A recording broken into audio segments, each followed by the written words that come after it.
एक governor address जब अभिभाषण होता है हमारे गवर्नर साहब, एक विजन सेट करनी होती है। हम तो खुद बोलते हैं राजनीति विजन की होती है। ये गवर्नर एड्रेस अगले साल, अगले 5 साल, हो सकता है अगले 10 साल एक सरकार क्या करना चाहती है, क्या नए प्रोजेक्ट लेकर आना चाहती है, कैसे किसानों के लिए, गरीब आदमी के लिए, SC BC साथी के लिए एक बेहतर हरियाणा बनाना चाहती है, कैसे बिजनेसेस को, वो अंतर्राष्ट्रीय या राष्ट्रीय बिजनेसेस हो, उनको यहाँ लाकर नया रोजगार लेकर आना चाहती है। लेकिन ये भाजपा सरकार तो सिर्फ शायरी की, हंसी मजाक की और बड़े बड़े शब्दों की ये गवर्नर एड्रेस थी।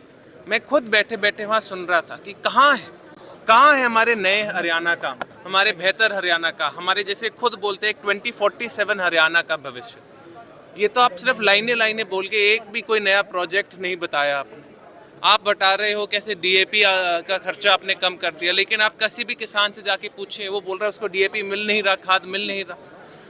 आप पराली जलाने की बात कर रहे हैं, लेकिन मैं बोलता हूँ हमारे किसान मर रहे हैं जिन्हें आपने 2-2 साल ब्लैकलिस्ट किया हुआ है, बिना किसी प्रूफ के उन्हें पराली जलाई। इस अभिभाषण में कोई भी किसान के लिए, मजदूर के लिए, दुकानदार के लिए, हमारी महिला बहनों के लिए, मेरी बड़े बुजुर्गों के लिए कुछ उनके भविष्य के लिए नहीं बताया गया। ये सिर्फ जो पिछले 11 साल में जो फेलियर रहे हैं इस भाजपा सरकार के, उनको गिनाने वाला अभिभाषण था। खुद जो हमारे गवर्नर साहब था, आप एक बार उनकी बात सुनिए, वो खुद भी मुझे लगता है सोच रहे होंगे कि एक जो विजन डॉक्यूमेंट होना चाहिए उनका एड्रेस, उसमें कोई विजन नहीं था। उसमें सिर्फ की सिर्फ शायरी थी, उसमें सिर्फ की सिर्फ क्योंकि अंग्रेजी में दिया गया था, हमारे बंगाली है गवर्नर साहब, तो अंग्रेजी में शायरी थी जो हो सकता है हमारे हरियाणा के साथियों को समझ भी ना आई। एक सर राज्यपाल ने कहा कि मेरी सरकार 11 साल से जो है वो प्रदेश के विकास के लिए कार्य कर रही है, और करंट जो फाइनेंशियल ईयर है उसमें भी जो हमारी SGDP है वो 9.2 और समथिंग लाइक भी रहने की उम्मीद है।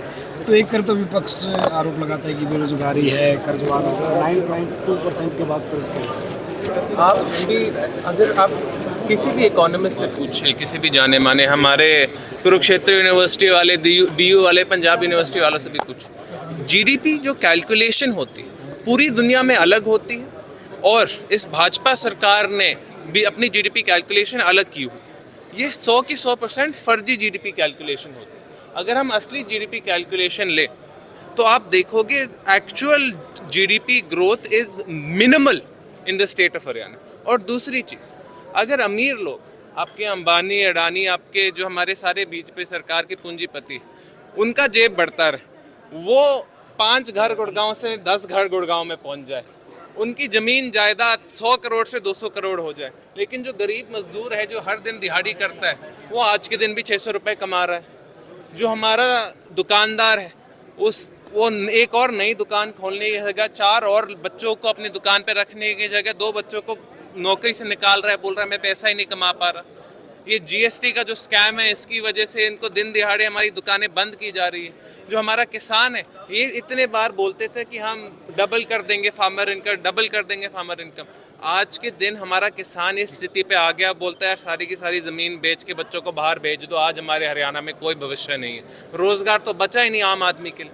तो GDP का क्या फ़ायदा अगर 99% लोग को कोई फ़ायदा नहीं हो रहा, सिर्फ उस 1% को फ़ायदा हो रहा है, जिनकी सारी ज़मीन जायदाद गुड़गांव में, फरीदाबाद में, सोनीपत में है, जहाँ हर जगह उनने बड़े बड़े महल बनाए हुए हैं, जब BJP की पूंजीपति जो ये है। बहुत बहुत धन्यवाद।